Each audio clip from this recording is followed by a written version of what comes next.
السلام عليكم عزيزي المشاهد المتابع، شرح جديد للأرقام الوهمية. اليوم أنا موقع جديد، هذا هو الموقع.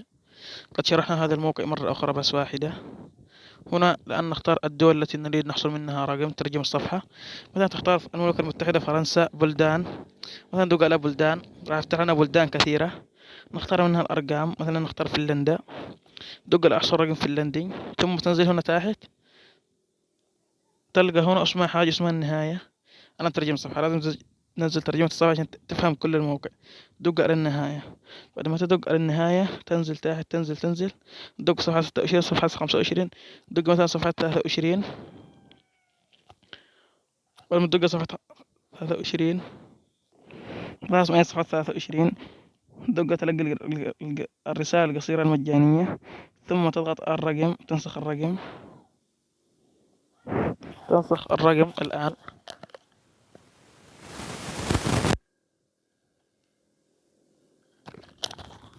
انتظرت حتى نسخت الرقم عزيزي المشاهد المتابع. الآن نتجه إلى التليجرام. نلصق الرقم في التليجرام. دقة هنا، دقة لاصق دقة. كما ترون الرقم شغال في التليجرام الآن. بعدها تتجه إلى الموقع الذي تراه أمامك.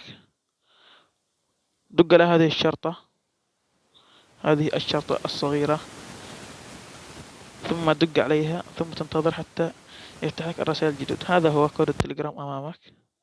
هو يقول لك كود التليجرام، نقوله 30061. كما ترون دخل مع التليجرام بدون أي مشاكل وأي صعوبة. طريقة سهلة ومضمونة للأرقام الوهمية. كل ما عليك عزيزي المشاهد متابع، تابع شرحي حتى النهاية. الآن نجرب الرقم في الواتساب. تلصق عزيزي المشاهد متابع، تلصق الرقم في الواتساب. ما راح يتعرف على الدولة، لازم تكتب له رمز الدولة فنلندا، ثم تمسح رمز الدولة، ثم تعطيه زائد صفر. لازم تعطيه صفر عشان أني لو كان مخمن أني في التخمين يقول ما تلقى الكود، لكن الكود مخمن.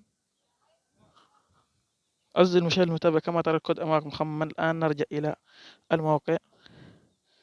دق خطوة إلى الوراء، ترجع، ثم تنتقي أي رقم تختار من هذه الأرقام،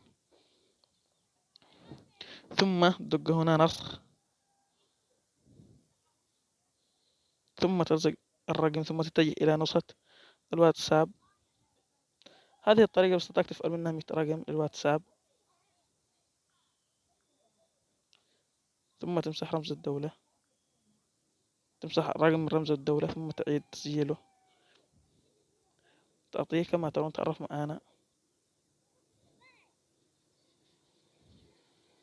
نمسح الرمز ثم ندق على التالي. ما راح أزود صفر، يمكن إنه هذا الرقم يعد معايا. بعد 8 ساعات الكود مخمن. الكود عزيزي المشاهد المتابع معك مخمن. نحدد الصفحة، يمكن وصلنا كود. لين وصلنا إلا كما ترون كود واتساب أعمال. هذا هو كود واتساب الأعمال الخاص بك، 663 663 995. هذا هو كود واتساب أعمال أمامك، تحصلنا عليه من الموقع، لكن الرقم محظور. واستطعتك بهذه الطريقة عزيزي المشاهد المتابع تستخدم الرقم إذا أخرى. كل ما عليك عزيزي المشاهد المتابع تتبع الأرقام هذه داخل الموقع. هذا كود واتساب وصل منذ 15 ساعة، ولكن الآن عد معانا، ثم جاب لنا 8 ساعات، ثم بعدها تحول من 85 إلى 7 ساعات. يعني هذا راح يوصلنا الكود. عزيزي المشاهد المتابع شرح أمامك والبلدان داخل الموقع. كل ما عليك تجرب البلدان داخل الموقع. هذه هي البلدان. راح أضع لك رابط تعليق في أول رابطه في أول التعليق كم بلدان. كل ما عليك تجرب هذه الأرقام. هذا كان شرح اليوم. أتمنى منك الاشتراك في القناة وفي زر الجرس ليصلك كل ما هو جديد. شوف بعض الأرقام ماشي فيها أرقام بعد الدول لكن ما فيها أرقام، لكن تحصل على رقم بإذن الله. هذا أنا شرحنا اليوم.